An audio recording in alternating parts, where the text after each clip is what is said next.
La peur de l'échec est l'une des méthodes pour rester toujours bloqué. Avant d'aller plus loin, n'hésitez pas à vous abonner à mon compte si ce n'est pas déjà fait. Activez la petite cloche de notification pour être alerté dès que je publie du nouveau contenu. Ça m'aide énormément à continuer et ça vous permet de suivre toutes les prochaines étapes. Merci pour votre soutien. On continue? Explication du concept.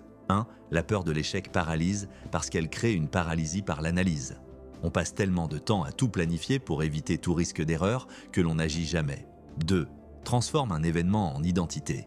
Au lieu de voir un échec comme un résultat, j'ai échoué, on l'interprète comme une définition de soi, je suis un échec. Cette croyance détruit la confiance nécessaire pour réessayer. 3. Focalise sur le pire scénario. L'esprit imagine les conséquences négatives, jugement, humiliation, perte, de manière disproportionnée, ce qui génère une anxiété inhibitrice. 4. Élimine le processus d'apprentissage.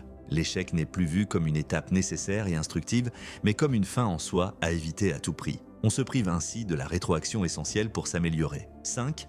Maintien dans la zone de confort. En refusant de prendre des risques, par peur d'échouer, on reste dans des situations familières, même si elles sont insatisfaisantes. La stagnation devient alors une méthode inconsciente de survie. En résumé, la peur de l'échec est une méthode efficace pour rester bloqué parce qu'elle priorise l'évitement de la douleur à court terme, la honte, l'effort supplémentaire, au détriment de la croissance et des possibilités à long terme. C'est un mécanisme d'auto-sabotage qui protège l'ego, mais emprisonne le potentiel